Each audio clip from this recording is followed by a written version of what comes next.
Your Washington quarter could be hiding a big payday. Look for rare dates and varieties. Like and subscribe for more valuable coin finds. In 1981, the United States Mint was preparing for a transition in coin design that would come just the following year with the introduction of the Washington quarter, bearing the new S mintmark style and subtle design refinements. Yet that year's quarters were still struck with the classic John Flanagan portrait of George Washington on the obverse and the heraldic eagle reverse that had been in use since 1932. Billions were minted at Philadelphia, Denver, and San Francisco, with most destined for routine, everyday transactions. They were never expected to be more than pocket change, yet in the midst of that massive production run, a small number of quarters emerged carrying a striking error that would eventually make them worth a fortune. The minting process for 1981 was particularly pressured, as the mint worked to meet the high demand for circulating coinage while also producing proof sets for collectors. Dies were used heavily, sometimes longer than intended, and occasionally replaced in haste. Under these conditions, even with strict quality control, an error could slip through, and in this case, the mistake would take the form of a double die obverse so distinct that it would later be considered one of the most dramatic modern quarter varieties. On these rare pieces, the inscriptions "Liberty" and "In God We Trust" display crisp, separate impressions, as if the design were slightly shifted and struck twice. The doubling is particularly bold on the date, 1981, where the numerals appear shadowed and thickened.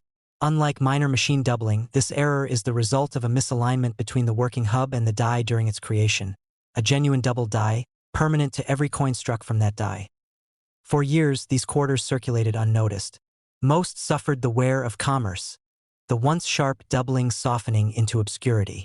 But one collector, named Stephen, stumbled onto an example that had miraculously survived in near-original condition. He wasn't even searching for quarters. His usual focus was silver coins and wheat pennies. But a trip to a small-town bank one Friday afternoon led him to ask for a roll of quarters to have change for the weekend. Back home, under the warm light of his desk lamp, Stephen opened the roll casually. Most coins were dull from use, but one bright 1981 quarter stood out. The luster caught his eye first, but as he turned it to examine the obverse, the date struck him as unusual. Tilting it slightly, he noticed a clear doubling on the 1 and the 9. And then, looking closer, he saw the thick shadow-like effect on Liberty and the motto above Washington's head. His pulse quickened. He had seen images of double dies before, but never in his own hands. He quickly compared it to a normal 1981 quarter, and the difference was undeniable. This was no post-mint damage, it was a genuine variety. He slipped it into a 2x2 holder immediately, determined to protect it. When he brought the coin to a regional coin show, a seasoned dealer confirmed his suspicion, noting that high-grade 1981 double die quarters were virtually unheard of. Few collectors even bothered to check modern quarters for such errors, which meant discoveries were rare and the known population remained incredibly small. Over time, Stephen followed the market for similar modern double dies and watched their values climb as variety collecting became more mainstream. Eventually, he decided to send his coin to a top-tier grading service, where it was authenticated and assigned a high mint state grade. The label alone sent ripples of excitement through the small but passionate community of modern variety collectors. When the coin finally went to auction, the description emphasized not only its rarity but its stunning preservation. Collectors recognized that this was not a piece likely to appear again soon, if ever, in this condition. The bidding was fierce, each jump in price underscoring just how much this coin meant to the right buyers.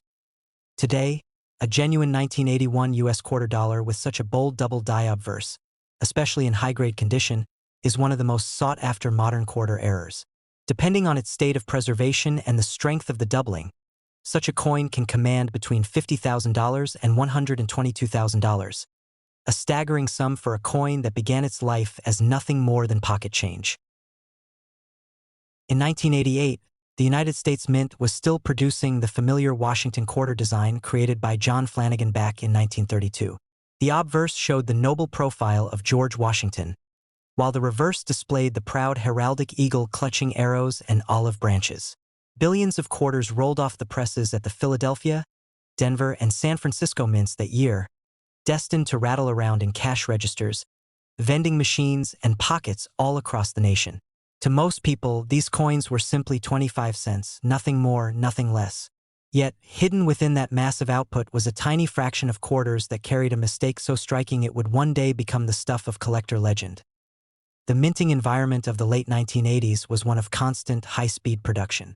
Modern technology had streamlined operations, but it had also increased the pace so much that even the smallest flaw in die preparation could lead to unexpected varieties slipping through. And in the case of this 1988 rarity, the error came from an improperly prepared die, one that left behind a doubled image on the obverse, producing a doubled die that was bold enough to be seen with the naked eye. On these rare examples, the doubling shows most clearly on Liberty, with letters appearing thickened and shadowed, and on In God We Trust, where each letter seems almost echoed in metal. The date 1988 bears the same effect, with the numerals showing distinct, separate impressions.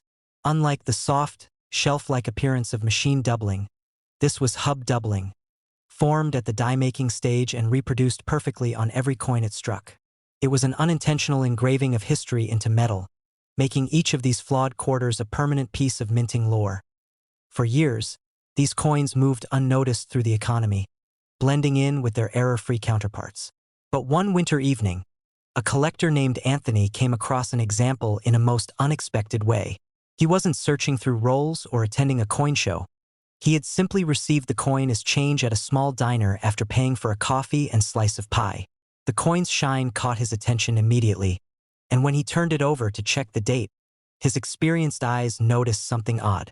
The letters of Liberty seemed thicker than they should be, and In God We Trust looked almost as if it had been written twice. Anthony's curiosity deepened. At home, under the focused beam of his magnifying lamp, the doubling became undeniable. He compared it to a regular 1988 quarter from his pocket, and the difference was astonishing. This was no ordinary piece of circulating change. It was something far more intriguing. He secured it in a protective holder, knowing instinctively that this find might be worth far more than its face value. In the weeks that followed, he shared photos of the coin with other collectors online, and responses poured in. Some were shocked, claiming they had never even seen such a dramatic double die from 1988. Others urged him to have it graded immediately. When the coin finally made it to a professional grading service, it came back with a mint state designation, the sharp doubling preserved perfectly, untouched by the wear of years in circulation. As word of the coin's discovery spread, collectors began scouring their own change for similar errors, but few, if any, surfaced in the same remarkable condition. Auction houses took notice, and modern error specialists began adding the variety to their want lists. It wasn't long before the coin's reputation grew, and so did its market value. By the time Anthony decided to let it go, the coin had become one of the most desirable modern Washington quarter errors known. Bidders recognized its rarity and the likelihood that few others like it existed, especially in such pristine form. The auction floor buzzed as the price climbed, each bid higher than the last, until the final hammer fell at a figure that would have seemed unthinkable when the coin first left the mint decades earlier. Today, a genuine 1988 Washington quarter dollar with such a bold double die obverse, particularly in high mint state grades, stands as a shining example of how even modern coins can hold extraordinary value. Depending on condition and the strength of the doubling, this rare piece can command between $44,000 and $112,000, transforming a common quarter into an object of serious collector prestige.